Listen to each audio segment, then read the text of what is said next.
आप लोगों ने देखा भी कुछ दिनों पहले अखिलेश यादव जी ने जयंत चौधरी को लेकर एक वक्तव्य दिया था। वक्तव्य क्या था? जिसको हमने 5400 रुपया बनाए वो पलट गए। और इसी को लेकर बहन जी ने क्या कहा है हम आपको इस वीडियो के माध्यम से बताते हैं। और जो कि जब जयंत चौधरी का और समाजवादी पार्टी के सपा सुप्रीमो अखिलेश यादव का गठबंधन था, तब जयंत चौधरी ने कहा था कि हम कोई 54 नहीं है जो पलट जाएंगे। तो इसी को लेकर आने वाले समय 2027 विधानसभा चुनाव को लेकर सरगर्मियां तेज हो गई हैं। और बहन जी ने भी इसी वक्तव्य को लेकर कुछ अपने माध्यम से बात रखी है। और जो जयंत चौधरी हैं ये कहा था कि हम 54 नहीं है जो पलट जाएंगे, यानी कि भाजपा में चले जाएंगे। लेकिन 2024 में वो समाजवादी पार्टी का साथ छोड़कर भारतीय जनता पार्टी में शामिल हो जाते हैं। और इसी को लेकर अखिलेश यादव कुछ दिन पहले बयान देते हैं कि जिनको हमने रुपया बनाया वो 9800 रुपया बनाया वो पलट गए। इसी को लेकर बहन जी ने भी अपने कुछ बात रखे हैं, वो हम आपको बताते हैं। और वीडियो अच्छा लगे वीडियो को लाइक, चैनल को सब्सक्राइब जरूर करें। तो दोस्तों आप लोग देख सकते हैं अखिलेश यादव, जयंत चौधरी और बहन जी, यानी कि 2022 में अखिलेश यादव और जयंत चौधरी का दोस्तों गठबंधन था। उस समय विधानसभा चुनाव में जयंत चौधरी ने कहा था कि हम कोई 58-54 नहीं है जो पलट जाएंगे। वहीं 2024 में जब विधानसभा चुनाव था 2022 में, जब भारतीय जनता पार्टी जीत जाती है, उसके बाद जयंत चौधरी और अखिलेश यादव के बीच जो है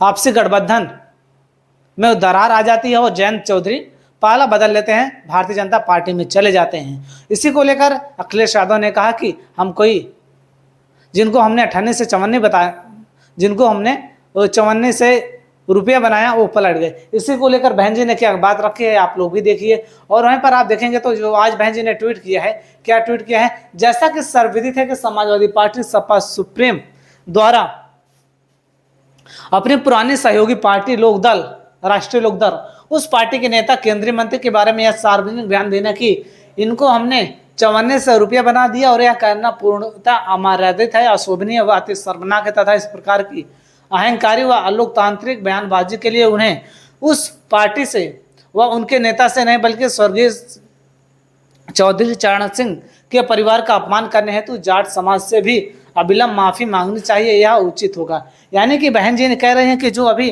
अखिलेश यादव ने बयान दिया कि हमने इनको 5400 रुपया बना दिया, यह अशोभनीय अमर्यादित है, बल्कि यह पूरे समाज, जाट समाज को लेकर अमर्यादित है, उनसे माफी मांगनी चाहिए।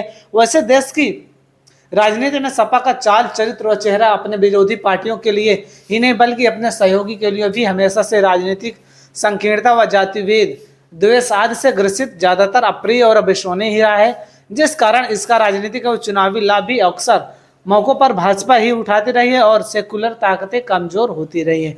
यानी कि समाजवादी पार्टी पर भी प्रहार कर रही है और भारतीय जनता पार्टी पर भी प्रहार कर रही है।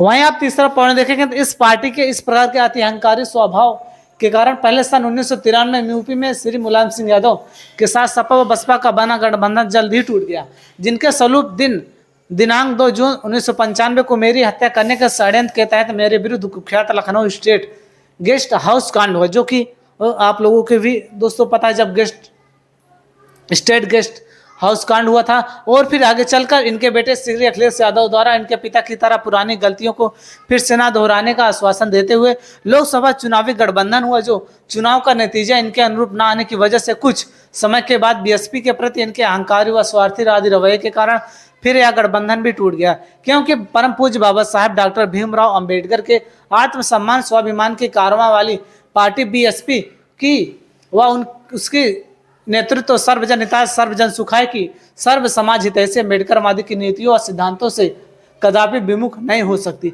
वहीं चौथे पॉइंट पे बहन जी कहती हैं, आप संक्षेप में यही कहना है कि यह पार्टी सपा गठबंधन के मामले में केवल अपना काम निकालना जानती है और अपना काम निकालते ही फिर यह पार्टी गिरगिट की तरह रंग अपना बदलती है। दूसरी पार्टी के बारे में अनाप शनाप भाषा का भी खूब इस्तेमाल करती है, जो कि यह सपा व पुराना का रवैया है। ऐसे में सर्व समाज के लोग सपा की संकीर्ण व जातिवादी राजनीति से जरूर सावधान रहें।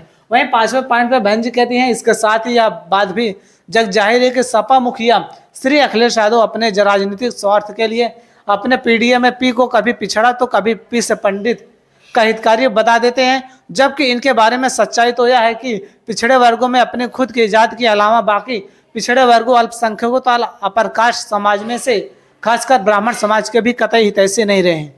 इतना ही नहीं बल्कि इस पार्टी सपा की सभी सरकारी सरकारों में दलित, पिछड़ों, अकलियतों, अपर कास्ट समाज में विशेषकर ब्राह्मण समाज का भी काफी शोषण व उत्पीड़न आदि किया गया है तथा न ही इनके हित में कोई काम सकारात्मक किया गया है, बल्कि इनकी सरकार में वास्तव में केवल गुंडों, बदमाशों, माफियाओं व अन्य अराजक तत्वों का ही भला हुआ है। और साथ ही इनकी सरकार में दिन छिपने के बाद हमारी बहन बेटियां भी घर से बाहर नहीं निकल सकती थी। ऐसे में सर्व समाज के लोग यूपी आगामी विधानसभा आम चुनाव में इस पार्टी सपा को सत्ता में कतई भी न आने दे, जो या उनके हित में होगा। तो दोस्तों, आप लोगों ने कई सारे बहन जी ने समाजवादी पार्टी को लेकर कहा कि पहले किस तरीके से समाजवादी पार्टी के राज में बहन बेटियां घर से बाहर नहीं निकल पाती थी, जैसे सूर्यास्त होता था। तो दोस्तों, कहा जाता है बहन जी समाजवादी पार्टी पर काफ़ी प्रहार कर रही हैं और जयंत चौधरी को लेकर जो अखिलेश यादव जी ने बयान दिया है, उसको लेकर बहन जी ने क्या बयान कहा है वो भी मैंने आपको सुनाया। तो दोस्तों, आपको कैसा लगा वीडियो अच्छा लगा वीडियो को लाइक, चैनल को सब्सक्राइब जरूर करें।